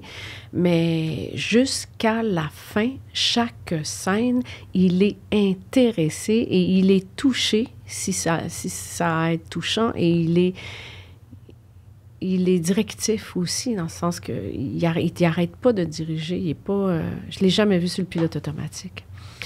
D'un grand zen, d'un grand calme... et ce personnage-là, ben, m'a beaucoup touchée, là, de toute façon. J'ai vécu la première année où je l'ai fait, j'ai vécu comme une drôle d'affaire où beaucoup de gens, tout à coup, m'arrêtaient sur la rue pour soit me prendre dans leurs bras ou pleurer un peu, ou me dire « je connais quelqu'un qui », ou « moi, je suis un peu comme ça », mais beaucoup de témoignages. C'est la première fois que ça m'arrivait. Beaucoup de témoignages très touchés. Les gens sont... traversés par quelque chose, je sais pas, qui leur parlait. Puis parce que je prends la balle au bon, tu le vis comment, ça, quand les gens t'abordent dans la rue? Est-ce que tu le vis bien ou on a tous nos soucis, puis peut-être que... Ben, oui, non, je le vivais bien parce que c'était toujours tendre et bienveillant, là. OK. Et c'était pas intrusif, là. C'était est-ce qu'on peut partager quelque chose? Parce que je sens que tu me donnes quelque... C'est-à-dire, j'ai l'impression que les gens me disaient ça. Je sens que tu me donnes ou tu nous donnes quelque chose et j'ai besoin de le partager avec toi. Je sais pas trop. Fait que donc, c'était bien. C'est juste que c'était surprenant. C'était la première fois que je vivais ça. Ça a duré 1 an. Puis après ça, on s'est tout calmé, là, tout le monde, là, tu sais, sur ce personnage-là. Puis, mais je l'ai beaucoup aimé parce que c'était un peu une enfant, un peu un clown, un peu... Ça me faisait rire. Ben oui, elle est drôle. Ouais. La scène où toutes les femmes veulent... Ben en fait, c'est initié par Shandy, mais la fameuse scène de la masturbation où elle est très... Je peux pas croire. Ben moi, j'aimerais ça. Tu sais, le tic aussi, c'est une autre affaire. À chaque personne que je dis, ben ça se pourrait, Céline, Unité 9, faut que tu y passes son personnage. Puis on le réflexe de faire tic de ton personnage. Ben ça, tout le monde me faisait ça. Pendant 7 ans, ouais. Ça a été ça. Ça a été ça. Ça, j'ai volé ça à quelqu'un dans ma famille qui avait ce tic-là. J'ai toujours trouvé ça fascinant. Puis là, d'un coup, j'ai fait « ça va être elle. Ça va être ce personnage-là. » Puis, c'est ça. Je fais un lien avec Délivrez-moi parce que quand j'ai fait le film Délivrez-moi, on est allé... C'est l'histoire d'une fille qui sort de 10 ans de prison pour avoir tué son mari. Ça, c'est Délivrez-moi. Et pour avoir un feeling de la prison, avec mon réalisateur, on est allé rencontrer une femme en prison. Ça s'est avéré que c'est quelqu'un qui faisait partie du milieu cinématographique à une certaine époque, cette femme-là. Et quand on m'a demandé pour Unité 9, l'histoire, c'était un peu ça. C'était une femme, c'était la même histoire que cette femme-là que j'avais rencontrée. C'est une femme qui avait engagé quelqu'un pour faire tuer son mari. Okay. Parce qu'elle était abusée. Puis elle ne savait plus comment s'en sortir. Elle ne savait plus. Et la personne, je dis ça parce que quand je suis allée la voir, il restait... elle avait eu 23 ou 27 ans à faire en dedans. Et elle était là depuis peut-être une dizaine d'années, je ne sais pas trop. Et ce que j'ai compris, ce que j'ai compris de son histoire, c'est que la personne qui l'a vendu, la personne qui a fait l'acte pour elle, qu'elle a payé pour faire tuer son mari, cette personne-là l'a vendu. OK. Donc, lui n'a pas fait ou quelques mois de prison, mais elle s'est quand même tapé le 27 ans. Just saying. En tout cas, fait que je trouvais ça comme un peu incongru comme comparaison de peine dans le contexte. Fait que quand j'ai fait Suzanne, Unité 9, c'est vraiment ce personnage-là que j'ai rencontré. Moi, ça m'a fascinée. J'ai rencontré une femme qui, justement, elle portait, quand on est allé la voir en prison, une petite chemise fleurie, des beaux petits cheveux blancs frisés, des beaux yeux bleus. Mais dans ces yeux-là, je peux même pas le jouer. Ça, on peut pas le jouer. Mais il y avait quelque chose qui était brisé, qui était entre zombie brisé, profondément noir, mais elle avait des beaux yeux bleus. Je voyais juste cette femme-là, puis beaucoup de douceur, comme une enfant, en fait. Je la voyais comme une enfant à qui on avait scrappé la vie. Fait que je suis restée avec cette image-là, en fait. Fait qu'il y a vraiment un lien entre Délivrez-moi puis Suzanne de Unité 9. Puis ça, donc je l'avais rencontrée, c'est ça, quelques années avant. Tu me le comptes, puis je trouve ça troublant. Fait que j'ose même pas imaginer de vivre ça. Ça doit être bouleversant pour la journée, mais même la semaine et un bon... Ben, moi, tu sais, après ça, je sors de là, moi. Ouais, moi, je sors de là. Ouais. Mais j'avais jamais vu ça. Ça, j'ai jamais vu ça dans les yeux de quelqu'un. Puis je voyais vraiment un corps de femme, enfant, je sais pas comment dire, autrement, ouais.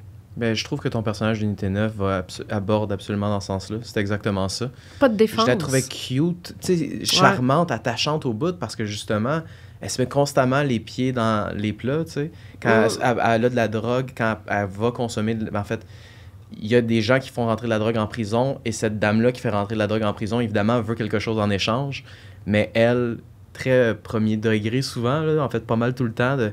Ah, ben oui, ben j'aime... Non, pas vraiment. Puis, tu sais, la voix aussi très tendre, puis... Ou même quand elle essaie de dire « Je suis en colère », c'est ça? Ça se peut. Je suis en colère. Puis là, elle fait pratiquer, genre, je pense que le personnage de Shandy lui fait pratiquer à ton personnage. Je pense comme si c'était pas toi qui le jouais, là, tu sais. Ouais, je me souviens pas de ça. Mais là, faut que tu le dises, que tu le sentes. Je suis fâchée, je ne suis pas contente. Puis, tu sais, elle essaie de ouais, je suis pas contente. Puis, c'est très enfant, là, tu sais. Regarde-toi dans le miroir, puis dis-toi là, que t'es pas contente, puis affirme-toi, puis pas plus capable qu'il faut, là, tu sais. Puis, il y a de quoi de...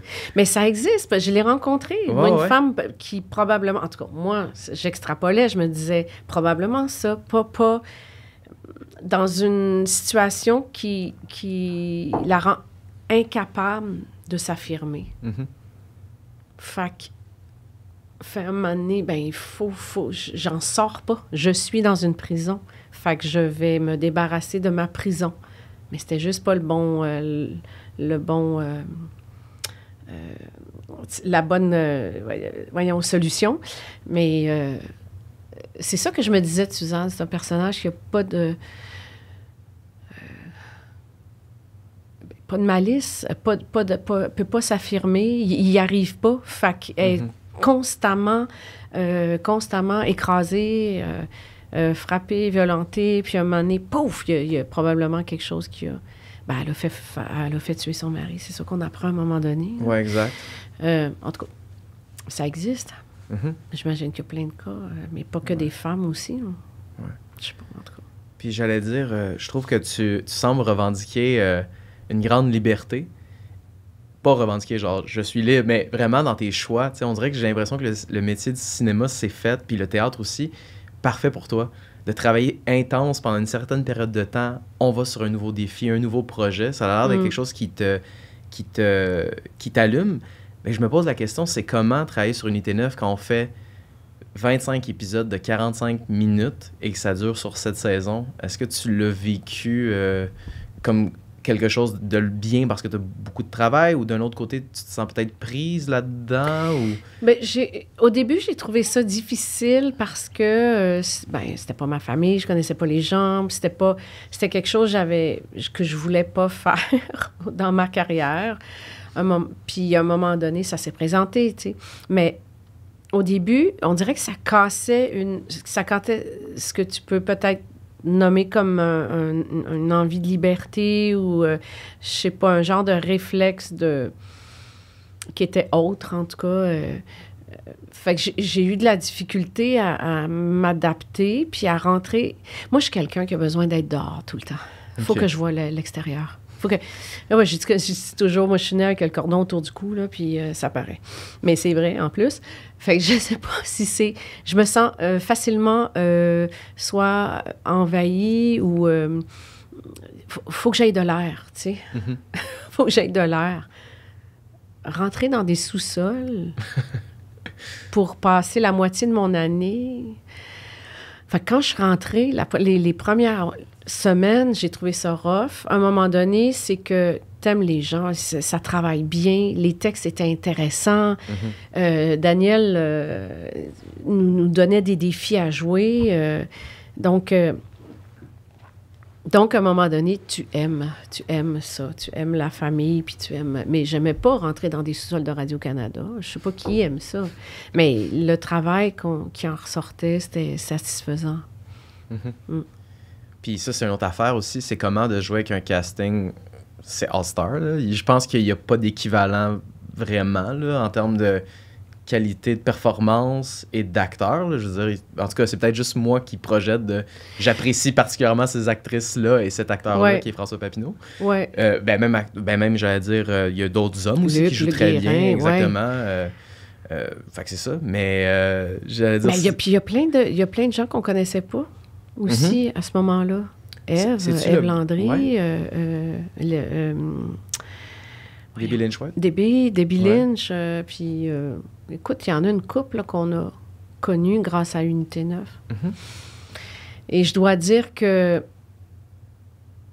c'est tout du bon monde. C'est vraiment des super acteurs, actrices. Et Jean-Philippe Duval, il y avait une cohésion de direction très juste, puis qui a gardé tout le long, toujours de façon rigoureuse, mais très cool, très cool. Ouais. Il était très aimant, tout le monde l'aimait là, sur le plateau. Fait que vraiment une belle équipe aussi, tu sais, la script, Joël qui était avec nous, puis fait que les premiers, Éric. En tout cas, quand tu as un bon chef aussi, tu as envie de tout y donner, tu sais. Jean-Philippe, il est bon pour ça. C'est-tu peut-être, je dis ça comme ça, celui avec lequel, j'allais dire le meilleur, mais celui peut-être que avec qui tu as le plus d'affinité? Oh, il y en a d'autres. Il y en a d'autres. Mais oui, Jean-Philippe, oui, je l'ai vraiment beaucoup aimé.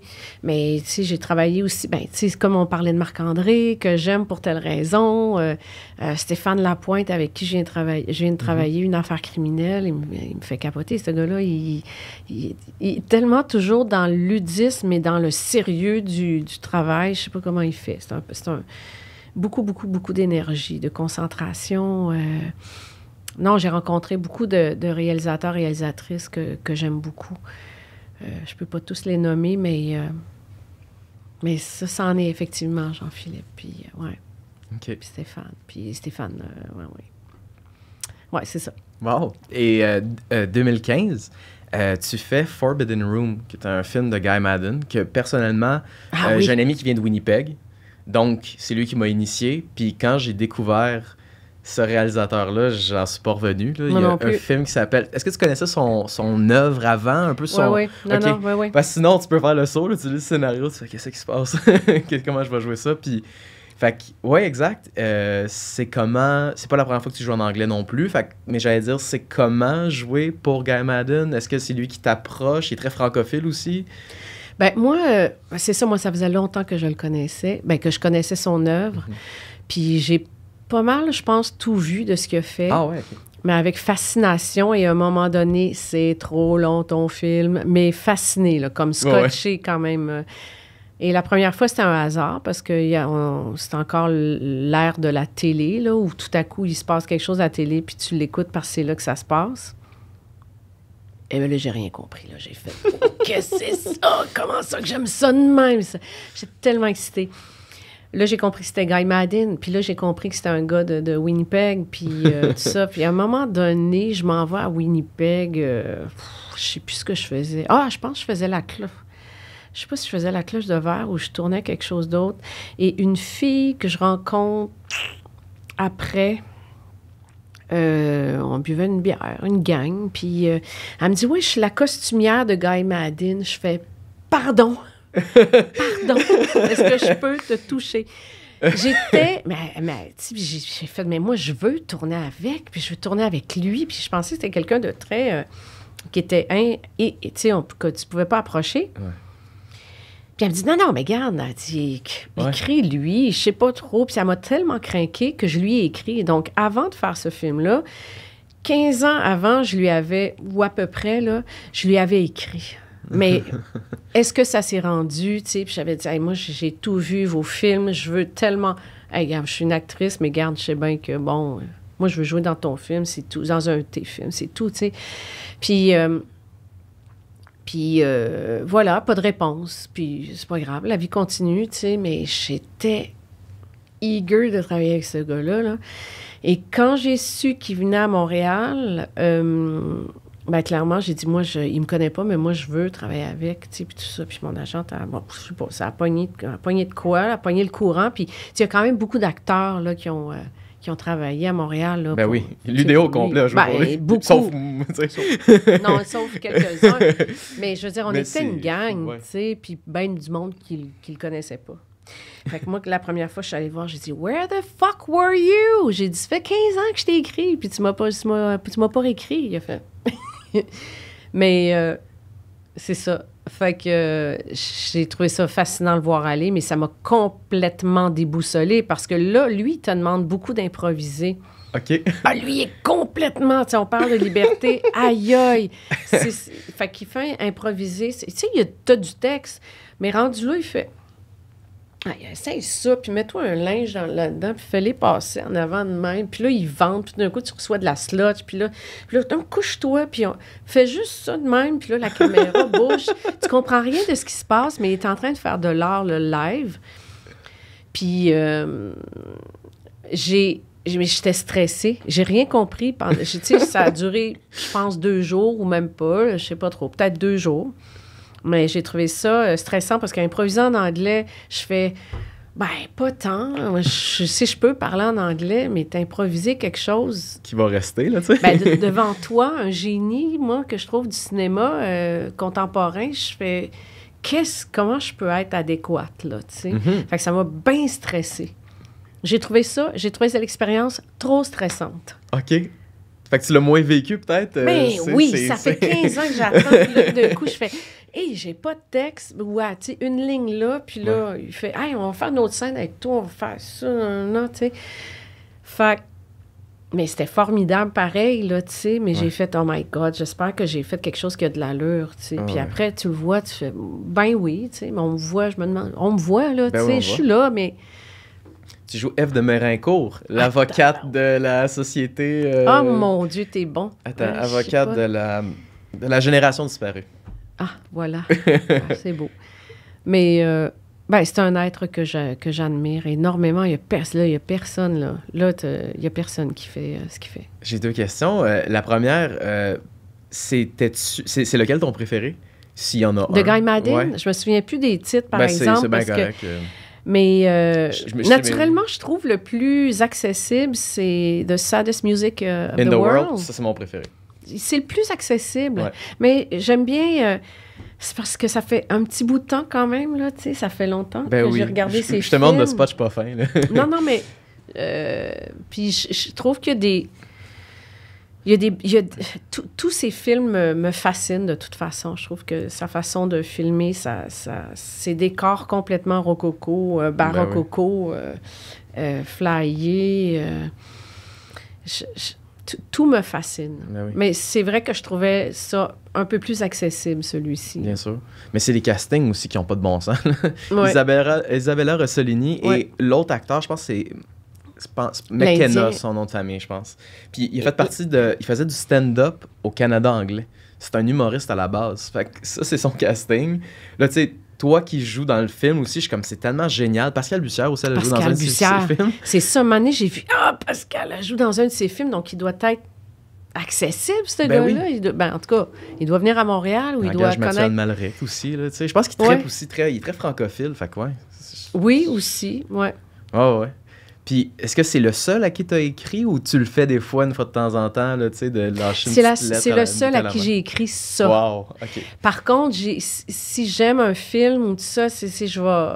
Puis que j'ai l'occasion où je peux écrire, je le fais, tu sais. Genre, c'est formidable ce que tu fais. Mais de dire, moi, je veux vraiment jouer dans un de tes films, ouais, c'est pas mal à lui que j'ai écrit ça. Ouais. OK. Puis c'est laquelle la dernière œuvre là, qui t'a marqué, pas nécessairement que tu as écrit, mais que tu t'es dit, wow, ça c'est. Moi, The Triangle of Sadness, okay, si on parle de cinéma. Ça, c'est de la folie furieuse, ce film-là. C'est formidable. C'est clair, c'est limpide et c'est en même temps, c'est généreux et gourmand et dégueulasse. Ben oui, écoute. C'est intelligent. Je sais pas. Moi, je le trouve intelligent, ce réel-là. Ouais. Là. Oh.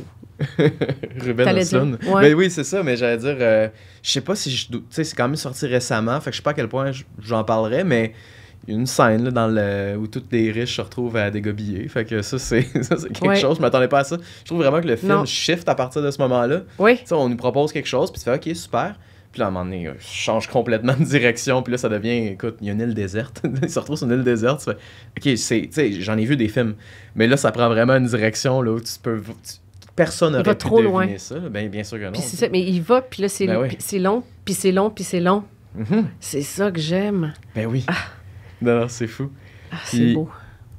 En fait, je te poserais aussi... Là, c'est des questions peut-être plus générales, mais ce serait quoi le coup de ta carrière que tu dis, ça, là, je suis le plus fier. Ça, c'est ce que je suis le plus fier d'avoir fait. Ça peut être d'avoir entretenu des relations. C'est pas obligé d'être genre, mettons, une pièce en particulier, ou ça peut être une pièce en particulier. Mais ce serait quoi la chose dont tu es le plus fier, carrièrement parlant?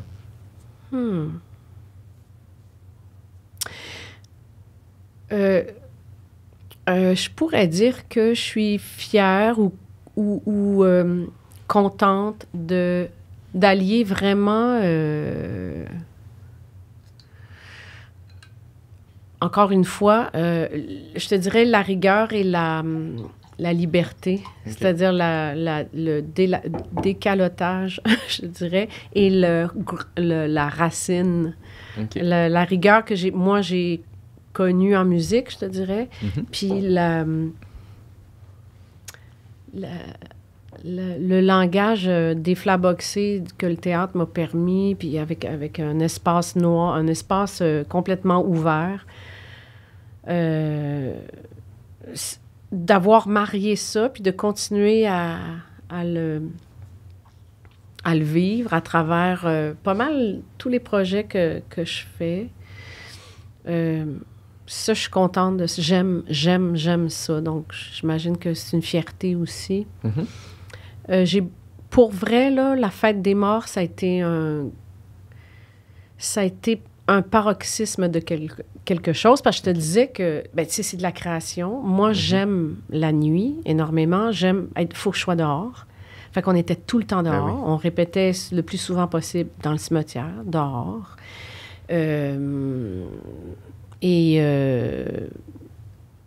Les cimetières, pour moi, ça a toujours été un lieu très proche du théâtre. Je sais pas pourquoi, c'est le mystère. Il peut se passer, on dirait, n'importe quoi parce que dans un cimetière, parce que c'est le lieu de l'inconnu. Bien sûr. C'est le lieu de l'inconnu, donc du tout permis, ou en même temps du sacré. Le théâtre, pour moi, c'est sacré.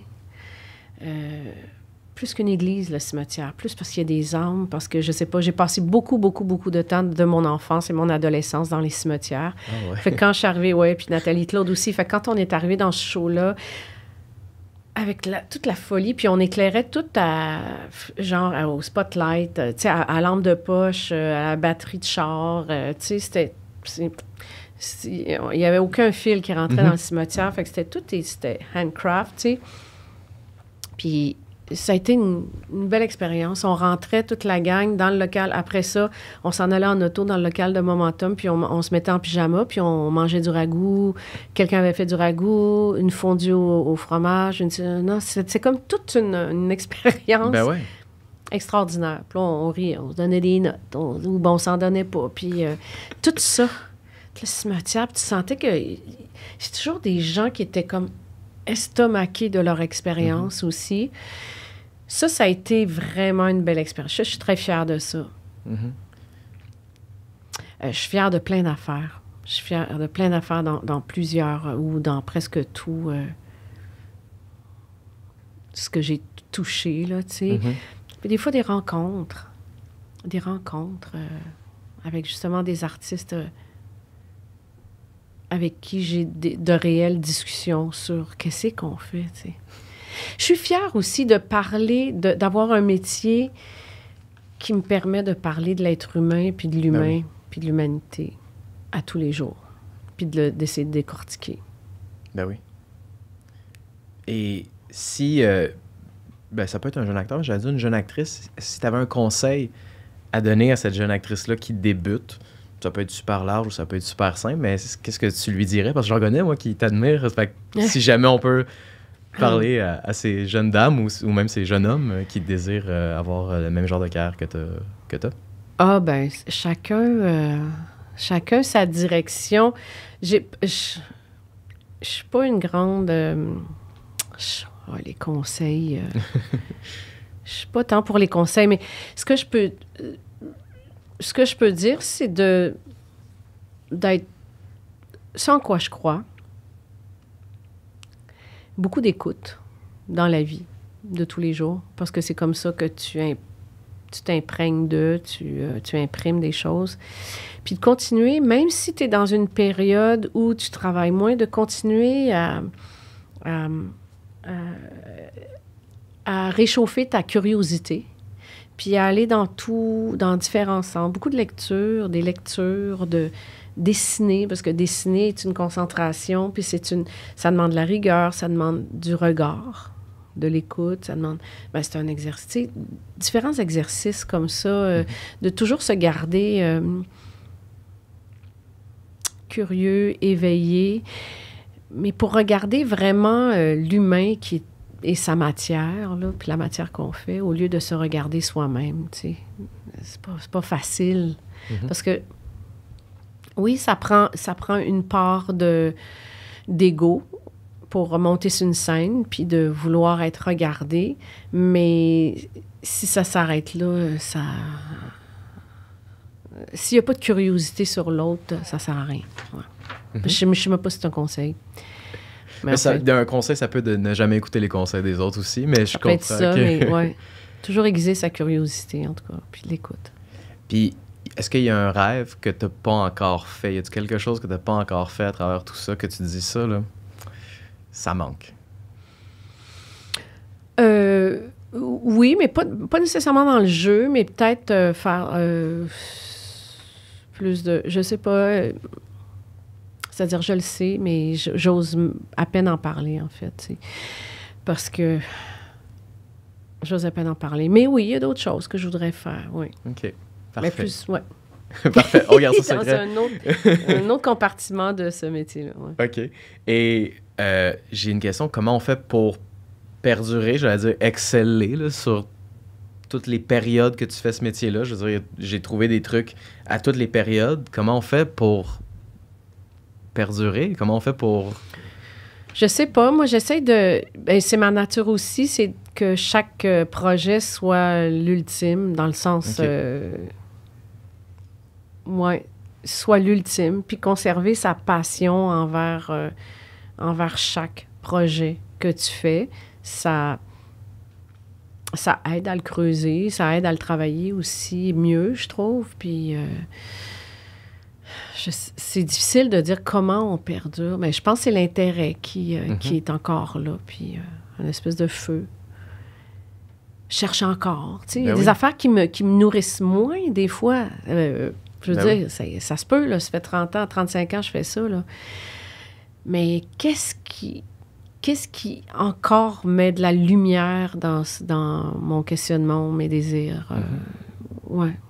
Mais c'est quelque chose que j'aime aussi des gens, la plupart du temps, qui sont en art. Tu sais, avec le podcast, je rencontre des gens qui travaillent dans le milieu des arts. Puis contrairement à d'autres métiers, j'ai l'impression que les gens, ben, peut-être je me trompe, puis ça serait bien correct, mais sont curieux parce que c'est une passion, tu sais. Puis une passion, c'est pas pour, tu sais, pouvoir payer l'école pour les enfants, c'est pas être capable de se nourrir et payer son loyer. C'est une passion, c'est d'un autre domaine, tu sais. Fait qu'il y a quelque chose là-dedans je trouve ça beau, là, tu sais, je vois, tu parles des films, puis tu sais, je m'identifie beaucoup à ça, tu sais. Fait que j'imagine que ça doit être ça, c'est justement cette curiosité-là, tu sais, insatiable, puis le désir aussi d'aller à la rencontre de l'autre, tu sais, ça vient un peu avec ce que tu disais tantôt quand tu disais que c'est tellement important aussi d'être capable d'écouter, puis d'aller vers l'autre, puis que l'autre peut t'apprendre quelque chose, ultimement, tu sais, puis peut t'apporter quelque chose, puis il peut avoir une vision sur le monde que tu n'as peut-être jamais eu la chance de rencontrer. Fait qu'il y a quelque chose là-dedans, probablement, oui.